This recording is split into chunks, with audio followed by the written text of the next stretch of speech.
Muy buenos días, tengan todos ustedes bienvenidos a este primer ciclo de conferencia organizado por la Facultad de Derecho y Ciencias Políticas de la Universidad Autónoma de Chiriquí. A nombre del señor decano de la Facultad de Derecho y Ciencias Políticas, el magíster Rubén Cabrera, también de la doctora Lilibet Casasola, vicedecana de la facultad, de todo el equipo organizador de este primer ciclo de conferencia, a todos los estudiantes, colaboradores, docentes que nos honran con su presencia, invitados especiales. Vamos entonces a dar inicio a esta conferencia especial de hoy viernes a las 10 de la mañana, que la teníamos prevista para el pasado miércoles, pero no se pudo llevar a cabo, y que hoy pues, nuestro expositor ha tenido la oportunidad, y también, por supuesto, nosotros le agradecemos a él por tener el tiempo de poder compartir con nosotros en esta mañana su presentación. Vamos a pedirle en estos momentos a la doctora Lilibet Casasola, docente de la Facultad de Derecho y Ciencias Políticas, que nos dé las palabras de bienvenida. Adelante, doctora Lilibet.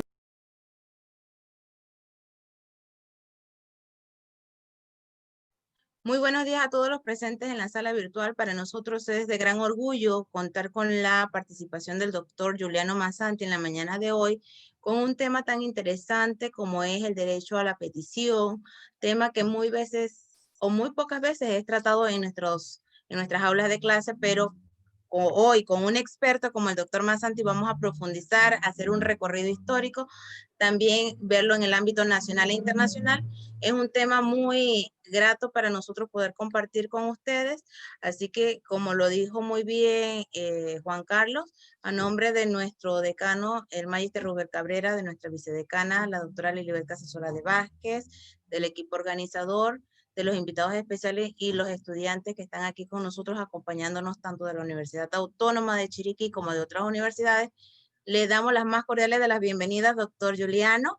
El escenario es todo suyo, agradecido por su generosidad y ese deseo de poder compartir con todos nosotros su conocimiento, que sabemos que es muy valioso en la experiencia que usted tiene. Así que lo dejamos en buena compañía, la sala es suya, así que a disfrutar de su tema. Gracias y buen día, doctor. ¿Me escuchan bien? Perfectamente, doctor. Ok. Bueno, muy buenos días a todos los organizadores, especialmente pues a la rectora que siempre promueve la capacitación a nivel de la Universidad Autónoma, y que hemos estado en algunos escenarios jurídicos, también con el Departamento de Asesoría Legal, viendo algunos temas de interés propiamente legales. Bueno, a las autoridades de la Facultad de Derecho y Ciencias Políticas, que siempre están también anuentes a dar capacitaciones no solo a los profesionales del derecho, sino también a sus estudiantes, a la sociedad civil, y que veo que muy oportunamente también han hecho enlace con otras universidades para que el conocimiento llegue a la gran mayoría de los que les interesa saber sobre el derecho.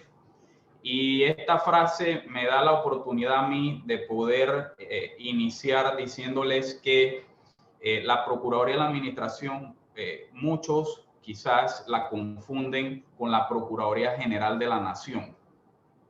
Y es que constitucionalmente la Procuraduría de la Administración está llamada a servir como consejero jurídico de los servidores públicos administrativos. Esa es una primera función, y la otra, brindar orientación ciudadana. O sea que en materia de derecho de petición, que es lo que vamos a abordar en el día de hoy, tenemos una doble función: tratar de que el servidor público se apegue a los principios del debido proceso y legalidad, y por otro lado que la sociedad civil esté debidamente informada de cómo acudir a la administración pública, tomando en cuenta que nosotros como un Estado democrático de derecho y participativo estamos llamados a crear un equilibrio entre los administrados y la administración pública.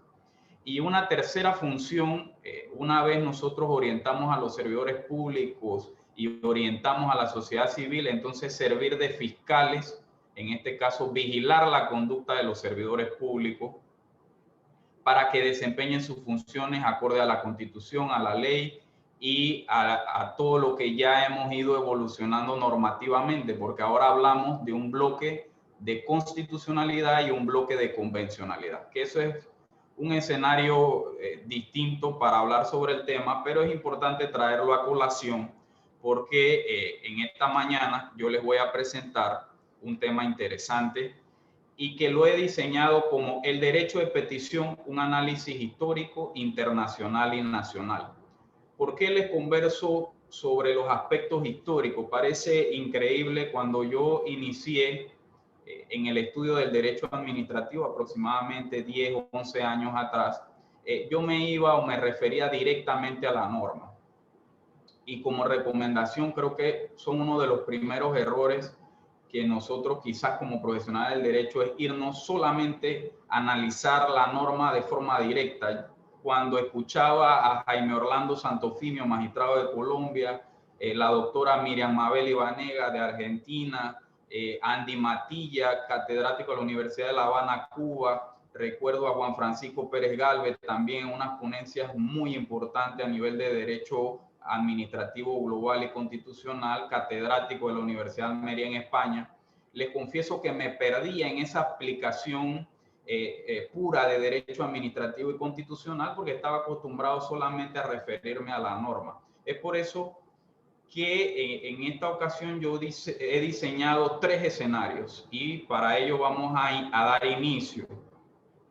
Miren, esta es una de las preguntas que se genera la sociedad civil, porque quizás el profesional del derecho comprenda un poco más sobre el derecho de petición, pero la sociedad civil siempre pregunta, ¿qué es el derecho de petición y qué le puedo yo pedir a la administración pública? ¿Y por qué la administración pública en una determinada situación se niega a contestarme? Entonces, son una de las interrogantes que siempre llegan a mi despacho. Sociedad civil preocupada porque la administración pública quizás no ejerce el rol. Y estamos quizás en un escenario distinto a épocas anteriores. Ya la persona, a pesar de que no es profesional del derecho, se está leyendo de forma detallada nuestro marco constitucional y nuestro marco legal. Ejemplo, yo he tenido acá visitas de extranjeros que pudiese decirles con mucha pena que se saben más la ley 38 que regula el procedimiento administrativo general y nuestra constitución política que nuestros estudiantes de derecho en las facultades. O sea, le dedican un tiempo importante al estudio de nuestra norma nacional y me la han recitado como si tuviesen años en el estudio de la misma. Pero bien, yo sí quiero iniciar con un aspecto histórico, porque yo quiero que no solamente la sociedad civil se empape un poco sobre el derecho de petición, sino que también los servidores públicos y los profesionales del derecho. Porque he escuchado en muchos intercambios de foros y escenarios, mesas de debate en temas jurídicos, y hablan de que el derecho de petición surge con la constitucionalidad. Y definitivamente, y yo les puedo decir, y aquí les voy a traer algunas referencias, por ejemplo, Robespierre, cuando, miren esta fecha que es muy importante, 1791, se da una asamblea constituyente en Francia y habían 2 grupos preponderantes que iban a analizar distintos temas constitucionales y uno de ellos era el derecho de petición. Y él le dice a los que estaban presentes que el derecho de petición es un derecho imprescindible de todo ser humano en sociedad. O sea que desde que la sociedad se iba organizando y los grupos humanos ya se iban consolidando, ya estaba presente el derecho de petición. Y le decía en ese recinto que los franceses gozaban de ese derecho antes de que ellos en este momento se estuviesen reuniendo. Y les puntualizó lo siguiente, dice, los déspotas más absolutos a lo largo de la historia jamás rehusaron negar este derecho a lo que ellos llamaban sus súbditos en aquella época. A lo que él quiere reflexionar es que si, imagínense que 1791 ya se hacía la observación de que definitivamente el derecho de petición es un derecho imprescindible del hombre, es indiscutible que en esta época encontremos servidores públicos dentro de nuestros estamentos gubernamentales que se oponen a materializar el derecho de petición y a su correcta observancia. Miren, yo traigo otro autor, se llama Marvin Harris, pero sobre el derecho de petición hay muchos autores que han escrito, pero lo traigo a él porque puntualiza un concepto importante en una obra que él publicó en 1994 y que definió el derecho de petición de la siguiente manera. Dice, elevar petición es uno de los actos más comunes del ser humano, dado a que ellos acuden a satisfacer sus necesidades, ya sea personales o colectivas, pero es una necesidad humana. Y mire lo que este señor en la diapositiva que les voy a presentar, que hago un paréntesis para indicarle que la misma es una presentación de tipo académica, para que los que están escuchando la ponencia o la clase magistral puedan hacer algunas anotaciones que ustedes estimen pertinente realizar. Continuando con la presentación y por qué yo traigo el tema histórico, porque es que desde que somos especie humana, y así lo ha dicho Marvin Harris, nos ha indicado que siempre hemos pedido. Imagínense en las diferentes culturas y que esto nace a raíz de los escenarios de creencias religiosas, bíblicas, y las diferentes culturas siempre han tenido sus dioses. Y es que desde esa época ya se pedía. Inclusive en esta época nosotros le pedimos a los que son católicos, los que profesan cualquier tipo de religión, pedimos a nuestro Señor Jesucristo que nos cuide, que nos proteja, que trate de salvarnos de esta situación que vivimos actualmente producto a la pandemia. Miren Chiriquí lo que ha pasado con situaciones atmosféricas inesperadas. Y nosotros seguimos haciendo peticiones. Bueno, en esa época se empezó a materializar el derecho de petición desde que se empezaron a pedir a los dioses, imagínense. Hay otro ejemplo histórico que resulta muy interesante porque a pesar de que 5.000 años atrás existían monarquías totalmente arbitrarias y el ser humano no tenía las libertades de las cuales gozamos en esta época, en estas monarquías asiáticas de tipo tiránico, porque eran considerados los monarcas que estaban cercanos o eran los oidores divinos. ¿Qué quiere decir esto? Que ellos eran el puente entre el pueblo y los dioses. O sea, que a través de ellos los dioses los iban a escuchar y les iban a ayudar a resolver distintas situaciones, mejorar la cosecha, fertilidad, lluvias, entre otras. Y otros temas a nivel de la organización ya propiamente de las monarquías. Y a pesar de que en esa época los monarcas tenían un carácter discrecional, y que ahí traigo otro concepto de derecho administrativo, no sé si lo habrán escuchado, sobre las facultades discrecionales. Bueno, a partir de ese entonces se viene manejando el tema de la discrecionalidad. Y por otro lado, las medidas benévolas que tenían estos monarcas. Esto quiere decir que ellos discrecionalmente decían, bueno, a este lo voy a escuchar y a este no. Pero al final lo que quiero traer a colación es que sí era escuchado el pueblo. Y por otro lado, hay un doble derecho, el derecho a pedir, pero el derecho también a recibir una respuesta o una solución a sus problemas. Esto es una reflexión que ustedes más adelante la van a ver materializada en la norma de carácter internacional y de carácter también nacional. Bien, nuestros sistemas jurídicos occidentales han surgido, o el derecho de petición ha surgido a razón de las primeras peticiones que se realizaban ya no a los dioses, sino a las autoridades eclesiásticas y a lo que consideraban los súbditos o fieles. Y he aquí el punto de partida donde se marcó un principio fundamental en el derecho de petición, el principio de pedir y se te os dará. Ese es un principio que quedó consagrado no solo para las autoridades sacerdotales, sino que esto permeó a las autoridades militares y luego a las autoridades de gobierno. Y es aquí donde viene un escenario importante en 1215, cuando en las primeras cartas magnas, y esta fue una carta magna impuesta al rey Juan Sin Tierra, y le traigo un extracto que fue traducido del francés al español, que dice lo siguiente. La frase dice: a nadie venderemos, a nadie negaremos o entorpeceremos el derecho a la justicia. Para los expertos en derecho constitucional y administrativos, han determinado que esto es uno de los primeros inicios donde se consagra el derecho de petición a nivel constitucional. Y mire de qué fecha data, de 1215.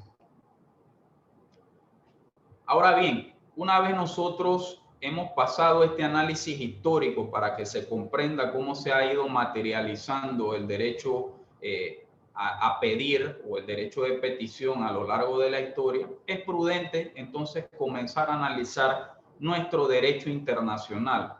Y voy a tratar de hacer algunos ejemplos que ustedes pueden apoyar a lo que estoy manifestando. Miren, a nivel del derecho global constitucional, se ha hablado de un doble derecho. Esto sí es importante que se tenga en cuenta y que nunca se olvide.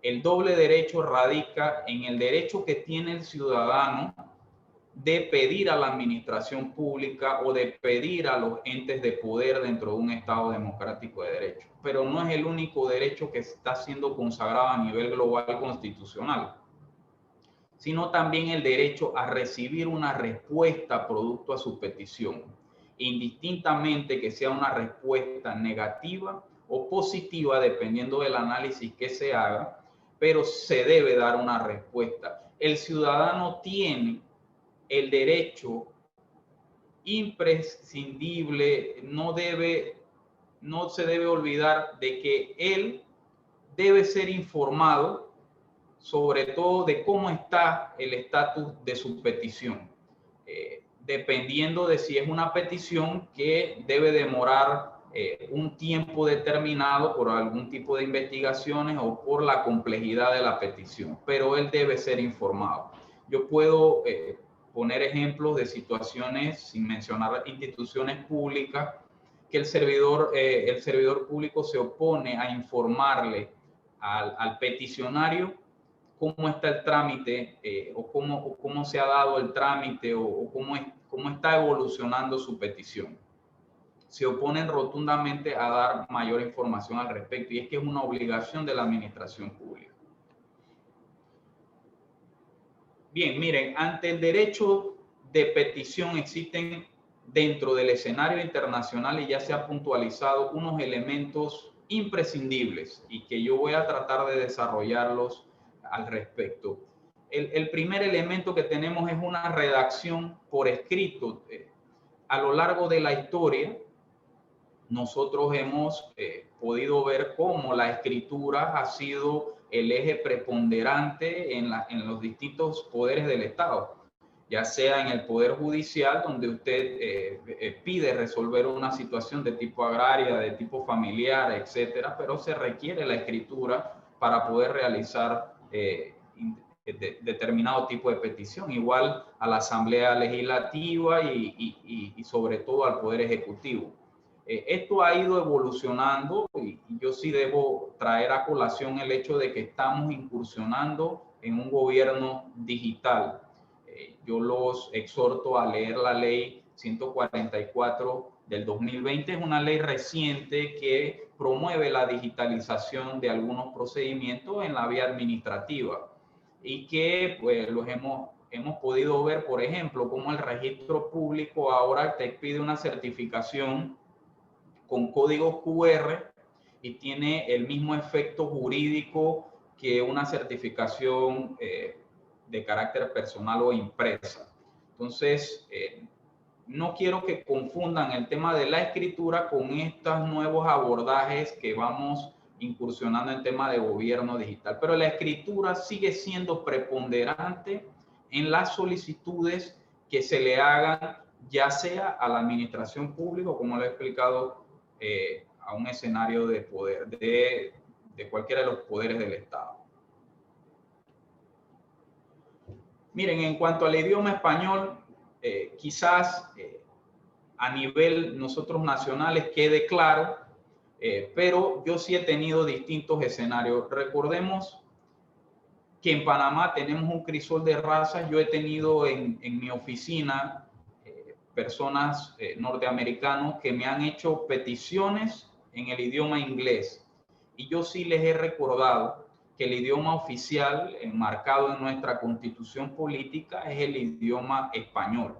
Por lo tanto, todas las manifestaciones de la administración pública se van a dirigir o se van a materializar en este idioma. He tenido holandeses que me han llegado también con escritos porque les resulta a ellos más fácil expresarse en su idioma. Pero definitivamente nosotros, salvo que exista una normativa especial, a nivel internacional sí hay países que, por ejemplo, las lenguas indigenistas han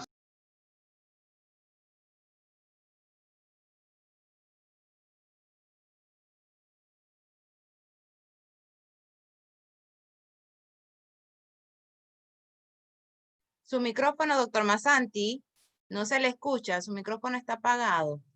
Ok, ¿ahora me escuchan? Sí, y disculpe usted.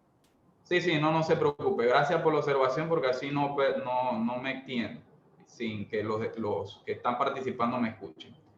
Bien, yo creo que fue poco porque el computador me avisó también. Hablaba del idioma. He tenido holandeses que me han hecho también peticiones en su idioma porque me manifestaban que les resulta más fácil para ellos expresarse y que en Holanda me hacían la salvedad que se permitía, pero yo sí he tenido que ser responsable y oportuno indicarle la norma constitucional donde manifiesta que nuestro idioma es el español. Por ejemplo, tenemos el Ministerio de Turismo, en esta autoridad de turismo, perdón. Nosotros quizás podamos tener a nivel de ellos una normativa donde, producto a la función pública que realizan, puedan hacer manifestaciones en otro idioma o ir evolucionando en reconocer algún tipo de lengua indigenista y que ellos puedan expresarse a través de ello. Pero es un tema muy complejo, solo lo traigo a colación, producto a que a nivel de análisis internacional se ha dado ese particular.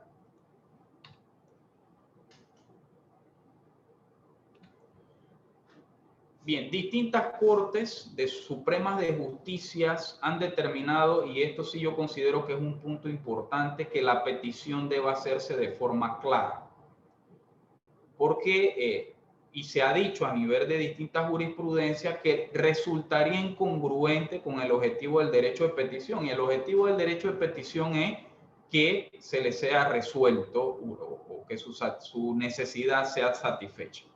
Pero si la formulación a su petición no es clara, el órgano, o en este caso el servidor público, no podrá en cierta medida satisfacer sus necesidades. O sea que la buena redacción y de forma clara es preponderante al momento que se dé una solicitud de petición. Yo he tenido en mi despacho peticiones muy claras, muy puntuales, pero también he tenido peticiones que se escapan y no queda bien claro y determinado qué es lo que se quiere. Quizás los profesionales del derecho en alguna medida tratan de expresar de forma amplia y profunda de qué se trata la petición, porque la petición puede ser realizada directamente por la persona o a través de su representante jurídico. Y cabe la salvedad de que es importante que la respuesta o que su satisfacción va a depender en gran medida en la forma en que expresa su petición. Así que ese es un punto importante a tomar en cuenta. Miren, México ha determinado en su Constitución Federal la obligación de las autoridades a dar una respuesta por escrito ante una petición que esté bien o mal formulada. Por ejemplo, en el caso de nosotros en Panamá y a nivel de mi jurisdicción, yo he podido ver la renuencia de algunas autoridades de no recibir el escrito porque no están bien formulado. Y definitivamente, que más adelante lo explicaré a través de la norma nacional, se requiere de que sea recibido. Y si no está bien formulado o carece de algunas formalidades, hacer las observaciones al respecto. Mire lo que dice el Pleno de la Corte a nivel de México dice: a toda petición hecha por escrito, esté bien o mal formulada, debe recaer un acuerdo también por escrito de la autoridad a quien se haya dirigido, la cual tiene la obligación de hacerlo conocer en breve término al peticionario. Y es que miren, en nuestra Constitución política, yo puedo buscarles inmediatamente lo que nos manifiesta. Mire, artículo 41 de nuestra Constitución política, que está dentro de las garantías fundamentales. Y yo puedo hacerles la observación aquí que muchos expertos en derechos humanos han determinado, y expertos en convencionalidad han determinado, que toda garantía fundamental consagrada en las constituciones debe estar cimentada en los derechos humanos, y que todo derecho humano es una garantía fundamental constitucional. O sea que nuestro derecho de petición está consagrado dentro de las garantías fundamentales de la cual goza toda persona. Y mire lo que dice. En artículo 41, en palabras sencillas, dice: toda persona tiene derecho a presentar petición y de obtener una pronta resolución. O sea, ya dentro del marco constitucional nacional, ustedes pueden observar. Bien, pero no apartándome del análisis internacional, definitivamente que si ustedes reciben un escrito, ya sea un servidor público o la persona que desea pedirlo, porque esto va en doble vía, usted debe tener la responsabilidad de recibirlo y hacerle la observación al peticionario de que aclare. Yo he hecho resoluciones donde le he dicho al peticionario: por favor, acláreme qué es lo que se pide, o si lo que usted pide es esto. Y la persona le va a firmar: en efecto, lo que yo pido es eso, y ya queda consignado y queda claro. Y si no, dice: no, es que eso no era lo que yo pido, entonces él le va a aclarar y quedamos muy bien, porque al final va a determinar de que la institución no respondió a su petición, pero quizás porque carece de una materia de claridad en lo que se pedía. Miren, pocas constituciones a nivel internacional se ocupan del duplicado para acuse de recibido, y parece un tema sencillo, pero sí es de alto valor, porque para poder nosotros imputarle a un órgano, a un servidor público, la vulneración del derecho constitucional, es indispensable que la persona que pidió pruebe que se recibió en la institución una petición por parte de él. Y partimos entonces de la premisa sobre un principio procesal de quien afirma está obligado a probar. Y yo puedo ponerles un ejemplo de educadores que han realizado peticiones al Ministerio de Educación. Y un ejemplo muy puntual era un ministro que ejercía, pues, en el Ministerio de Educación, realizó giras en el interior del país, y las personas le presentaban escritos diciéndole: ve, por favor, un pago de prestaciones, entre otros. Cuando pasaba el tiempo y no se les respondía, trataban de accionar un derecho constitucional de petición por la no respuesta. Pero ¿qué resulta de eso? Que no podía probarse de que el servidor público en efecto le había recibido su escrito. Es por eso que es fundamental que la persona que presenta un escrito tenga su duplicado para acuse recibido. Es la única forma de poder probar que en efecto la petición llegó al despacho, y de ahí se puede empezar a contar el tiempo constitucional para la respuesta. Y para ello se requiere del sello de la entidad y de la firma, porque otro de los errores que resultan es que, dependiendo del tipo de servidor público, hay unos que ejercen funciones fuera de los despachos y reciben con una media firma un escrito, y el usuario queda pensando de que se cumplió con esta formalidad, y resulta de que no fue así. Cuando se hace el abordaje al servidor público, que por qué no ha respondido a la petición, simplemente pues nos han indicado que nunca la recibieron, y el usuario no puede probarlo porque no tiene el sello de la entidad, tiene una media firma de la cual tampoco uno puede tener certeza del recibido del documento. Así que este punto 4 es preponderante. Miren, algunas constituciones y normativas especiales de distintos países tienen como obligatoriedad determinar o citar los hechos de forma concreta. Y otros exigen la fundamentación legal. En nuestro caso, y más adelante se los voy a presentar en la Ley 38 del 2000, nosotros sí debemos hacer énfasis en los hechos concretos, pero no hay una obligatoriedad de que el peticionario explique de manera detallada bajo qué normas jurídicas se está fundamentando. Y yo he visto en algunos escenarios institucionales que el servidor público rechaza un escrito porque no va la norma legal por la cual se fundamenta su petición. Y eso no es un hecho consagrado en nuestra normativa de carácter legal. Y es que a través de la jurisprudencia internacional ya se ha determinado que siempre y cuando los hechos sean concretos, basta que sean claros sin que medie una obligación de citar la norma jurídica. Por otro lado, hay otro escenario también importante. No se puede incurrir en el hecho del servidor público de indicarle al peticionario la forma en que él debe hacer su petición. O sea, no se le puede ir al fondo. Quizás en algunas recomendaciones sí, pero no se puede decirle al peticionario cómo argumentar su petición y qué datos debe o no incorporar. Esa no es la obligación del servidor público. Él tiene que dejar que el peticionario exprese como él considera que debe ir su petición. Y por otro lado, pues el órgano o el servidor público, su exigencia constitucional es que reciba la petición, si adolece de alguno de los requisitos consagrados en la norma, hacer la observación al respecto y sobre todo dar una respuesta ya sea positiva o negativa.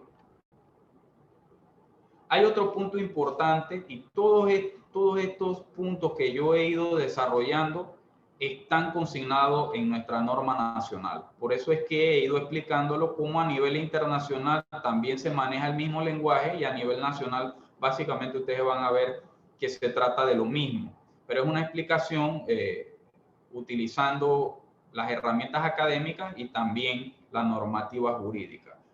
En relación al tema de la entrega de documentos, es evidente que en algunas peticiones realizadas a la administración pública, por poner un ejemplo, la autoridad requiere o el servidor requiere que para poder dar continuidad al trámite se aporten documentos fundamentales. Miren, yo tuve un caso de una señora en el área de Bocas del Toro que había realizado una petición de indemnización al Ministerio de Obras Públicas.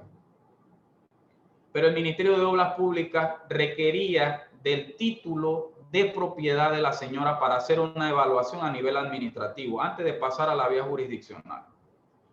Porque esto se puede resolver a nivel administrativo. Resulta que la señora no tenía su título de propiedad, no había iniciado un proceso de titulación en la Autoridad Nacional de Tierras y solamente tenía un derecho posesorio que ustedes saben, los que conocen del derecho de manera profunda o han estudiado esta parte, si no hay la delimitación de dónde está tu propiedad, no podemos hablar de que la administración pública vulneró algún derecho por alguna calle que de interés nacional o de acceso a los agricultores y demás. Así que la prueba fundamental que requería la entidad era el título de propiedad. Es básicamente, por poner un ejemplo, sobre entregas de documentos. Y la entidad no puede rechazarlo, eso es lo que yo quiero traer a colación. No puede rechazar el escrito, pero debe recibirlo, o sea, tiene que recibirlo y en ese análisis de admisibilidad, si se requieren de documentos, entonces hacerle la observación por escrito al peticionario de que para continuar con el proceso de admisibilidad y dar respuesta a su petición se requiere de X o Y documento que es de carácter importante y fundamental.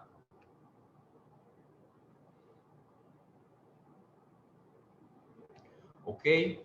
Miren, otro punto y que resulta también importante, hay escenarios donde se habla de la forma y el fondo.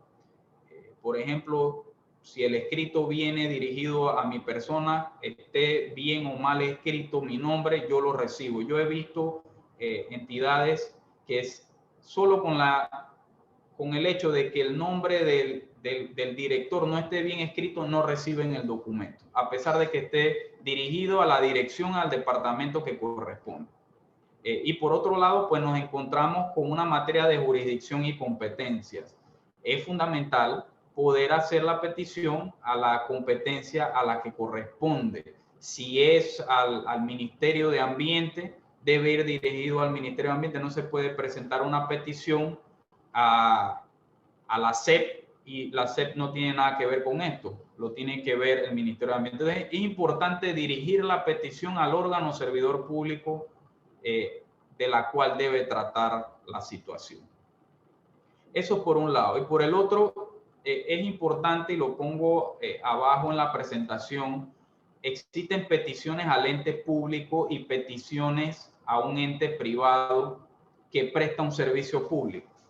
O sea que al hablar de gobernabilidad y del engranaje institucional a nivel de Panamá, nosotros no podemos hacer peticiones a un ente privado que realiza una determinada labor que va a ser de carácter público. Hay que hacerle la petición definitivamente a que ejerce este rol público. En otras esferas internacionales se ha evolucionado y el ente privado que presta un servicio público se le puede realizar una determinada petición.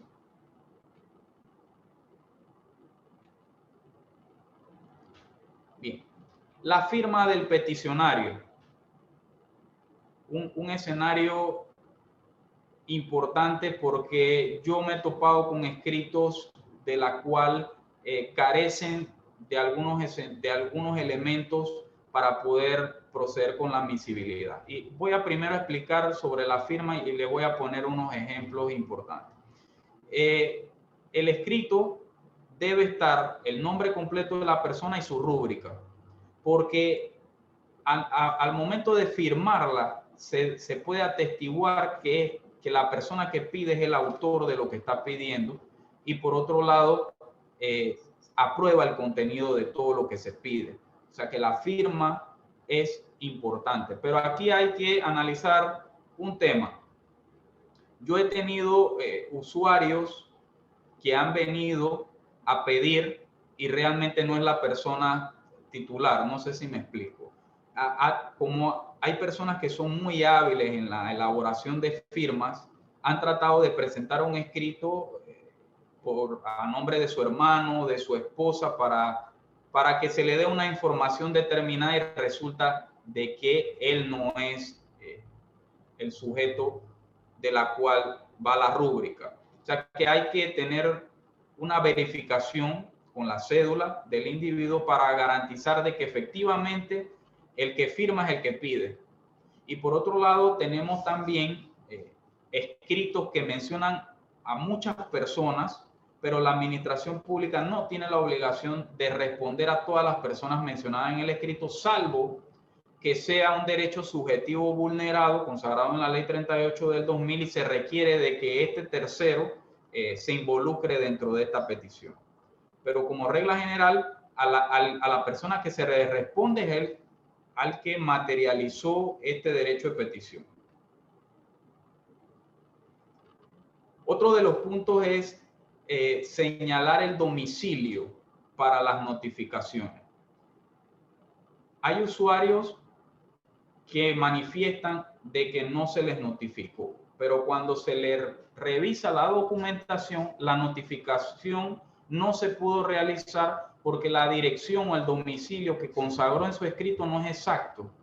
Tiene errores y por lo tanto la administración no pudo localizarlo de forma física, tomando en cuenta que hay que notificar al individuo una vez hace la petición, se le notifica. Hemos tenido también escenarios de personas que activan la vía administrativa y después no se hacen responsables de mantenerse activo en el escenario administrativo. Por lo tanto, resulta un problema poder localizarlos, para poder notificarlos y todo lo demás. Entonces, no se puede alegar, y así lo ha dicho México, no se puede alegar que hay una vulneración al derecho constitucional de notificar la respuesta de fondo si la persona cometió errores en describir de forma puntual y exacta su domicilio o la forma en que puede ser localizado.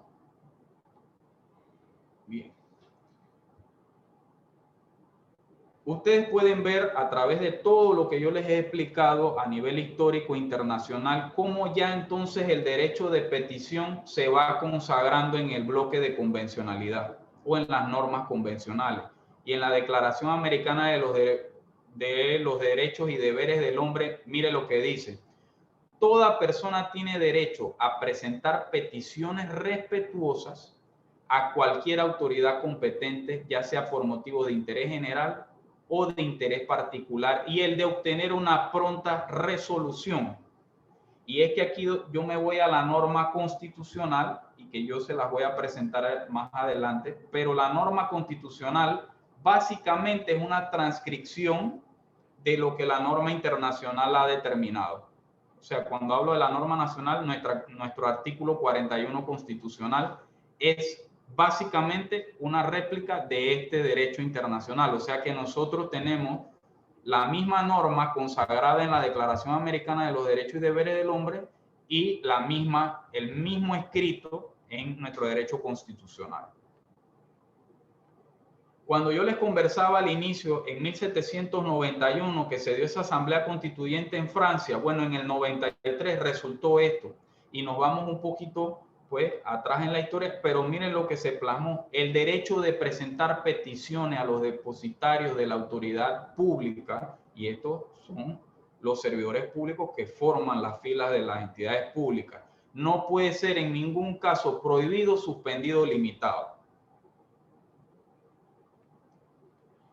Ahora bien, miren, ahora para entrar en un análisis nacional, lo que consagra nuestra constitución política en Panamá. Y es básicamente lo que les mencioné de la norma internacional. Toda persona tiene derecho a presentar peticiones respetuosas a los servidores públicos por interés social o particular y el de obtener una pronta respuesta. Esta pronta respuesta no quiere decir que debemos responder en el límite que nos consagra la Constitución o la ley. Vemos que actualmente hay instituciones públicas que se abocan al último día para poder responder, y es que en una materia de celeridad administrativa y de economía procesal y todo lo que connota a la agilidad, eficiencia, eficacia en la prestación del servicio público, resultaría importante que el servidor público que debe dar la respuesta a la petición comprenda de que si lo puede hacer en el menor término posible, debe hacerlo y no abocarse al tiempo máximo. Y el tiempo máximo es lo que nos dice nuestro segundo párrafo constitucional, que ante toda petición, consulta o queja tiene un término de 30 días. Bien, ante esa ausencia de respuesta, hay algunas sanciones consagradas en la norma que yo les voy a traer a la palestra. La ley 38 del 2000, si no la conocen, yo voy a tratar de mostrársela por acá. Esta ley 38 ha sido creada para aprobar el estatuto orgánico de la Procuraduría de la Administración y, por otro lado, regular el procedimiento administrativo general. Es una norma que, si no existe un procedimiento especial en una determinada entidad, porque es importante traer esto a colación, si hay una norma especial, priva la norma especial. Pero si no hay una norma que regule el procedimiento administrativo, debe utilizarse la ley 38 del 31 de julio del 2000.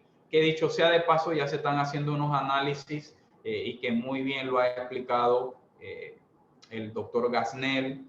También lo ha explicado la doctora Mónica Castillo, que es procuradora suplente del procurador de la administración, y que ya es hora de que la ley 38 sufra unas modificaciones para poder ajustarnos a las nuevas realidades de las cuales nos encontramos. Pero ya ese es un tema de otra materia. Pero lo que sí es que debe entenderse, por ejemplo, en el artículo 40, lo siguiente: la autoridad ante quien se dirija la petición debe proferir la resolución correspondiente de los 30 días siguientes a su presentación. O sea que cuando yo les expliqué el recibido, es precisamente para tomar en cuenta desde la fecha en que se recibe el documento y el tiempo que tiene la entidad para responder, que son 30 días siguientes a su presentación. O sea, y vean cómo queda plasmado en la norma. Por otro lado, en un numeral segundo dice: cuando se recibe la petición, pero la misma requiere de un procedimiento administrativo o una jurisdicción especial, no se puede caer en un silencio administrativo. La norma les dice, tienen un término de 8 días contados a partir de la recepción para expresarle al peticionario lo que corresponde al lugar.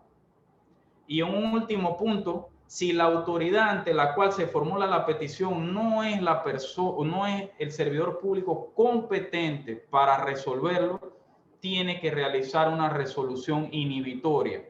Yo he hecho resoluciones inhibitorias porque me hacen peticiones que le corresponde a otra autoridad.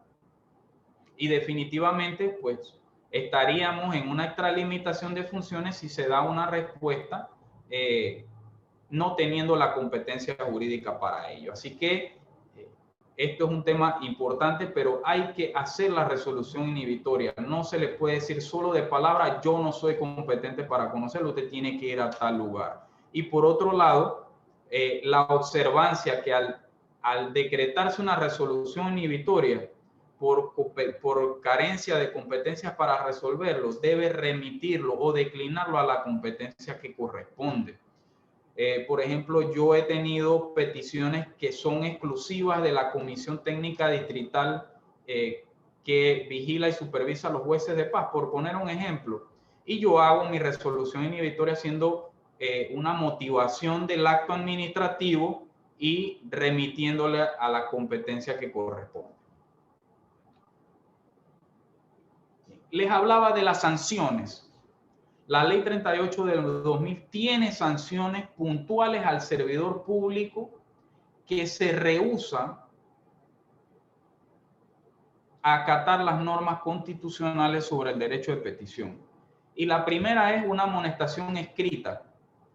De ahí una suspensión temporal del cargo por 10 días hábiles sin derecho a sueldo en el caso de la reincidencia dentro del mismo año. La destitución en casos de volver a cometer la falta disciplinaria, y en un último punto, la destitución si el funcionario incurre en infracciones a lo dispuesto en este artículo en 3 ocasiones distintas. Pues esa ha sido una de las preguntas y dice: licenciado, pero el servidor público se opone a darme una respuesta, y es que existe un artículo de la cual debe mejorarse su cumplimiento, para que el servidor público comprenda de que tiene una obligación constitucional y legal de dar respuesta a las peticiones. Y por otro lado, mire, yo traje este artículo 49 de la ley 38 por la responsabilidad solidaria o la responsabilidad en el caso del jefe del despacho o departamento. No se puede alegar que como uno de sus subalternos es el que tiene que dar la respuesta y no se dio, él es el único responsable. Es que el jefe de despacho también es responsable de que su personal observe las normas constitucionales y legales. Por lo tanto, no se puede eludir una responsabilidad como jefe de despacho, y hay una responsabilidad solidaria en este sentido. Por otro lado, nos vamos a la norma penal, y que por ahí veo al licenciado Ponce, experto en la materia, y es que hay un capítulo que habla del abuso de autoridad e infracciones de los deberes y derechos, de los deberes de los servidores públicos. Y mire lo que dice: el servidor público que ilegalmente rehúse a dar respuesta a una petición, omita o retarde actos propios de sus cargos, será sancionado con prisión de 6 meses a 1 año, su equivalente a 10 multas. El procurador de la administración siempre trata de mediar entre el particular y la administración pública, tratando de decirle a la administración pública, deben darle respuesta a los peticionarios. Pero hemos tenido escenarios donde hay que recordarle las normas que pueden vulnerar por no dar una respuesta en tiempo oportuno. Y para eso son las sanciones administrativas que corresponden, pero también que deben observar la norma penal en cuanto al abuso de autoridad o infracción en los deberes de los servidores públicos. Hay una consulta que el procurador resolvió al diputado Juan Diego Vázquez. Es básicamente reciente. Yo puse en la presentación el número de consulta, que es la C-093-20 del 21 de agosto, y le hace una explicación al diputado Juan Diego Vázquez sobre el tema de derecho de petición, que ese puede ser un material adicional de estudio. En la ley 38 del 2000, en concepto de definición, dice lo siguiente: derecho de petición genéricamente indica la acción de pedir a la autoridad, fundamentalmente por escritos, o sea que, y para que se dé un reconocimiento de un derecho particular o social. Una definición de Jaime Orlando Santofimio en sus obras de derecho administrativo, que dice que es un derecho fundamental de origen constitucional, el derecho de petición, y que se los traigo como una referencia. El doctor Jaime Orlando Santofimio ha dado muchos cursos a nivel de Panamá, nos ha servido como facilitador, ha sido crítico, pero de manera positiva. Ha sacado las bondades de la ley 38 del 2000 y también nos ha dado algunas recomendaciones de qué cosas ya debemos ir mejorando en materia de procedimiento administrativo general, y ha sido conferencista invitado por la Procuraduría de la Administración cuando damos estos congresos internacionales de derecho administrativo. A nivel de jurisprudencia, para poder consolidar la presentación del día de hoy, es que nuestra Corte Suprema de Justicia ha determinado lo siguiente: el derecho de petición es, por lo tanto, de origen constitucional y debe ser observado por todas las dependencias públicas y servidores públicos en ausencia de una norma que regule el derecho de petición a nivel específico.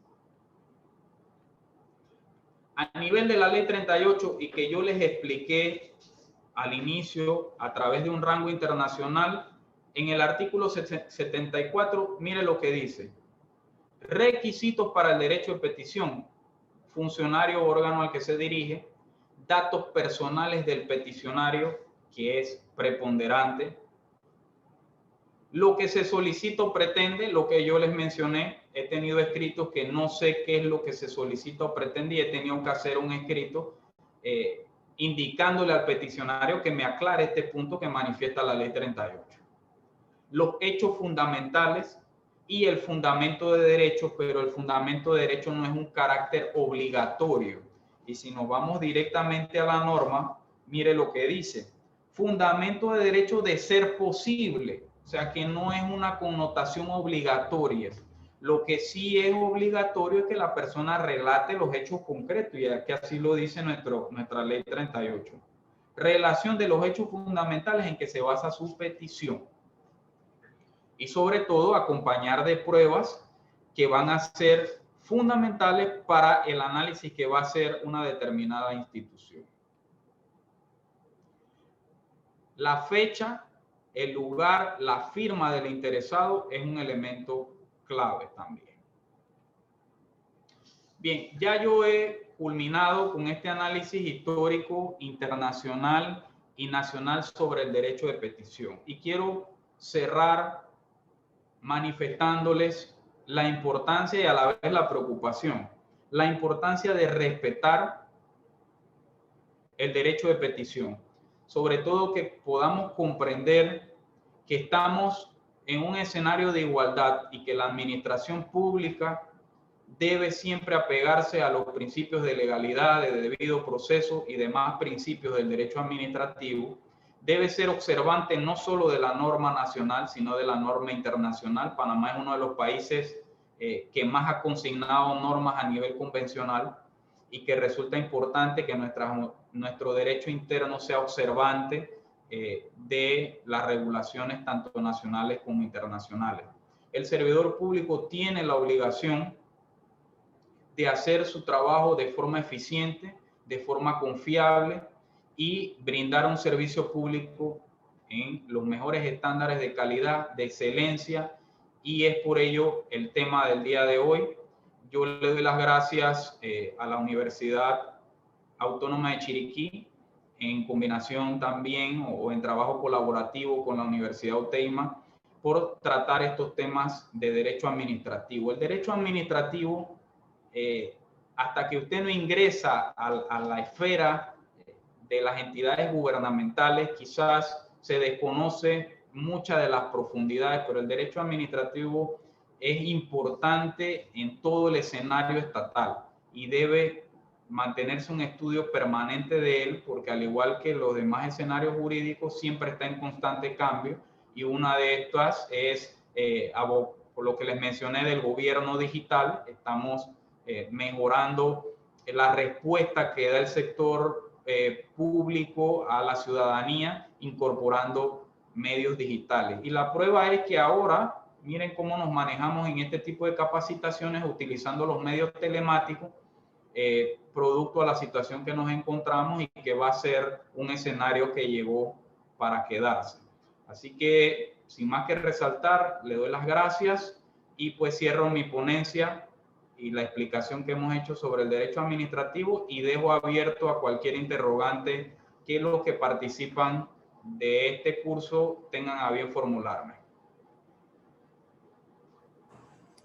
Muchas gracias a Juliano Masanti, licenciado en Derecho y Ciencias Políticas, egresado de la Universidad Autónoma de Chiriquí, con 10 años de experiencia en la profesión y posee especialidades a nivel de posgrados en mediación, conciliación y arbitraje y en cumplimiento normativo.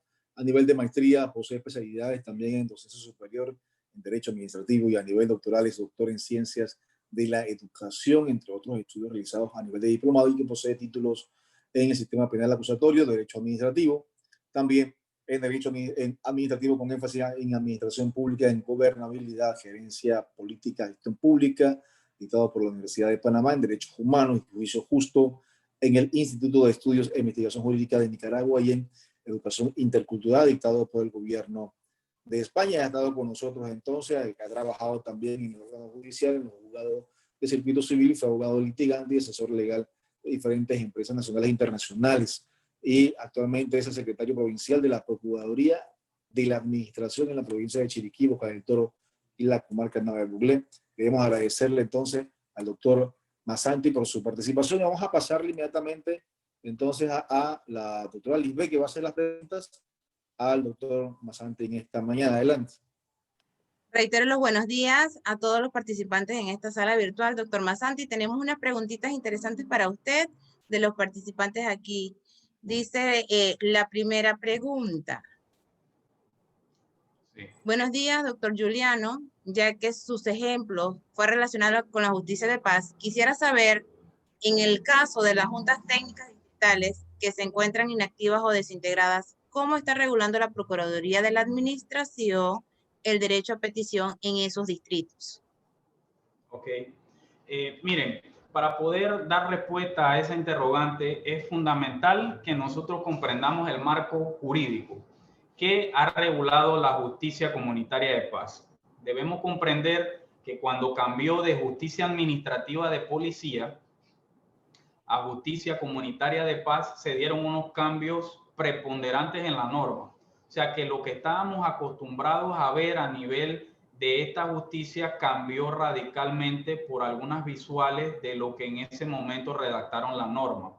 Esto quiere decir que, por ejemplo, a nivel de la vigilancia y supervisión de un juez de paz, ya no iba a ser el señor alcalde el que iba a ser su jefe inmediato en esa materia, sino que ahora se conformaba una comisión técnica distrital, y que en efecto así se ha determinado, elaborar una comisión técnica distrital que básicamente es un cuerpo colegiado conformado por distintos entes, entre ellos sociedad civil, porque uno de los temas era dar participación ciudadana y como un ente imparcial, la Defensoría del Pueblo. El procurador de la administración, recordemos que nosotros constitucionalmente la norma nos dice servir de consejeros jurídicos a los servidores públicos administrativos. En este sentido, el señor procurador ya le ha hecho observancia a las autoridades que tienen que ver con la conformación de las comisiones técnicas distritales. Y por otro lado, también debemos recordar que los que vigilan y supervisan a las comisiones técnicas distritales es el Ministerio de Gobierno y que tal cual está consignado en la norma. Miren, si usted me lo permite, yo le leo el artículo 53 de la ley 16 del 2016. Y mire lo que dice. La Dirección de Resolución Alterna de Conflictos tendrá como objetivo promover los métodos alternos de resolución de conflictos y coadyuvar en la implementación, desarrollo y fortalecimiento de la justicia comunitaria de paz. ¿Qué quiere decir esto?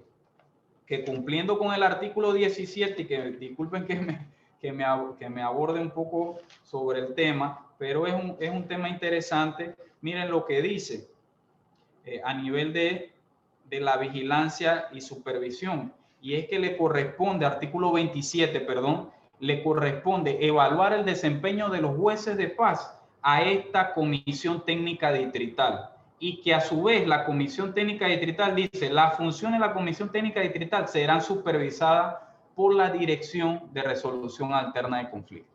Lo que quiero decir con esto es que nosotros hemos hecho las recomendaciones de que es importante que las comisiones estén debidamente implementadas e instauradas, porque vienen las peticiones de los usuarios, que se pida que, por ejemplo, una determinada situación ética disciplinaria sea investigada, sea analizada, pero existe un marco legal de la cual se debe dar el cumplimiento. Nosotros hemos estado siempre haciendo las observancias a las distintas comisiones distritales, se les ha estado haciendo observaciones. El Ministerio de Gobierno vino a la provincia de Chiriquí y se ha reunido con las comisiones técnicas distritales también para mantener un grado de asesoramiento. Lo que sí es que ha resultado también difícil mantenerlas en el tiempo. Se conforman las comisiones técnicas distritales, pero por ser servidores o en este caso integrantes que son ad honorem, que no reciben una remuneración, pues es difícil mantenerlas en el tiempo, pero eso no quiere decir de que no deba tenerse la obligación de cumplir con lo que mandata la Constitución y la ley. Eso es lo que pudiese responder sobre la interrogante. Gracias, doctor Masanti. Toda vez que hay un comentario de la misma persona que hizo la pregunta, el link Quiroz, donde nos señala que en Boquete incluso le están negando copias a las partes, aduciendo que existe copia, dar copia es ilegal. Ese era el comentario de cierre de esa pregunta, doctor. También tenemos otra pregunta. Sí. Díganos. No, digo que quería comentarle que definitivamente no es así, porque la ley 38 del 2000, salvo que exista una normativa especial, tanto las partes dentro del proceso como los abogados, como los representantes legales tienen derecho a solicitar copias y las mismas deben ser autenticadas si se solicitan. Copia simple autenticada, pero la entidad tiene, con la excepcionalidad que sea una documentación confidencial, pero de no ser así, debe compulsársele copia. Gracias por su respuesta. Tenemos otras preguntas aquí interesantes en la sala. Nos dice, muy buenos días, doctor Masanti. Tengo dos preguntas a saber. Primero, ¿qué se considera una información de acceso público o interés colectivo que reposen en bases de datos o registros a cargo de personas privadas que presten servicios públicos? Ok. ¿Qué se considera información de carácter público o restringida? Básicamente, bueno, es una ley. Así es, doctor. Esto es un tema de transparencia, de la ley de transparencia. Yo la exhorto al que elaboró la consulta, porque recordemos que nuestra Constitución establece el derecho de petición a nivel general y me permite, parece que le voy a buscar la Constitución, porque a nivel general nos dice lo siguiente. artículo 41 constitucional habla del derecho de petición, y más abajo el artículo 42 constitucional le dice a usted y le explica sobre el acceso a la información. Entonces, para complementar un derecho constitucional con un derecho legal, yo lo invito a que se lea la ley de transparencia, que es la ley 6 del 2002.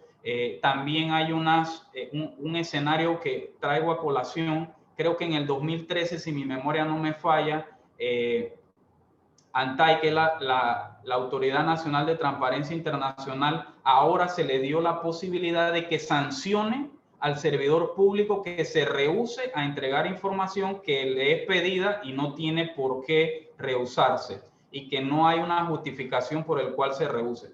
ANTAI ahora tiene posibilidades de sancionar a servidores públicos que incurran en esta conducta. Es lo que puedo mencionarle en esa interrogante.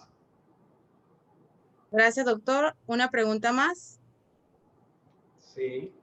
Dice así: ¿puede una persona interponer una acción de habeas data contra una asociación particular sin fines de lucro fundamentándose en el artículo 43 de la Constitución Nacional? Bueno, recordemos que el habeas data es una figura que ha venido también dentro de un derecho internacional. Creo que México ha sido uno de los países que, con el amparo de garantías constitucionales y el habeas data, desarrolló mucho al respecto. Pero es que cada habeas data dependerá del análisis de rigor que se haga sobre el particular. Yo he visto solicitudes de habeas datas a la autoridad jurisdiccional por la omisión de los servidores públicos de entregar información. Pero por otro lado, debemos recordar que si estamos en presencia de un ente público o si estamos en presencia de un ente privado, ante ese escenario hay que hacer un análisis de rigor, y para esto yo he visto donde la autoridad jurisdiccional le ha dado respuesta al peticionario en ese sentido y ha tenido que entregársele la información, pero por otro lado también he visto negando la solicitud de habeas data, por lo que la argumentación que haga el peticionario y todo lo que corresponda a ese análisis en particular, pues no pudiese yo hacer un análisis de fondo sin saber las interioridades de cada petición. Pero puntualizando, es analizar si es un ente público o un ente privado, y cuál es la responsabilidad de la autoridad jurisdiccional de emitir la información, y es determinar si esa información puede ser dada o tiene un rango de estatus restringido. Gracias, doctor, por su tiempo, por su participación. De esta manera damos por culminada la fase de preguntas y respuestas hacia su persona. Muy agradecida por los vastos conocimientos brindados en la mañana de hoy. Así que le vamos a dar el pase a Juan Carlos, y agradeciendo en nombre de todos los que nos acompañan en la sala, tanto docentes, estudiantes, profesionales del derecho que han tenido la oportunidad de estar con nosotros, escucharle a usted y internalizar ese conocimiento tan ricamente abordado y desdoblado por su persona en la mañana de hoy. Bendiciones y muchos saludos, doctor Masanti. Gracias, Juan Carlos.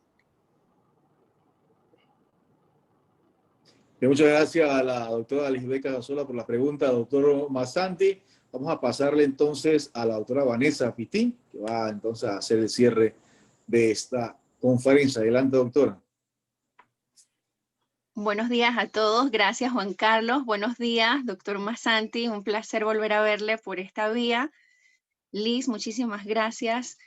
De verdad que a nombre de nuestra rectora en la Universidad Autónoma de Chiriquí, la magistra Etelvina Medianero de Bonagas, la doctora Nixa Negui de Ríos, rectora de la Universidad Tecnológica OTEMA, doctor Masanti, nosotros le agradecemos su participación, el compartir, el siempre querer compartir sus conocimientos con todos nosotros, con nuestros estudiantes que son la razón de ser de nuestras universidades, y sobre todo por creer en ese fortalecimiento académico que nos enriquece no solamente a los estudiantes, sino a todos nosotros los docentes y compañeros que nos encontramos en esta sala y que oportunamente otras personas estarán viendo a través de video. Así que a nombre de también nuestro decano, el magíster Roosevelt Cabrera, y el director de la Escuela de Investigación Criminal, le agradecemos al doctor Teófilo Moreno.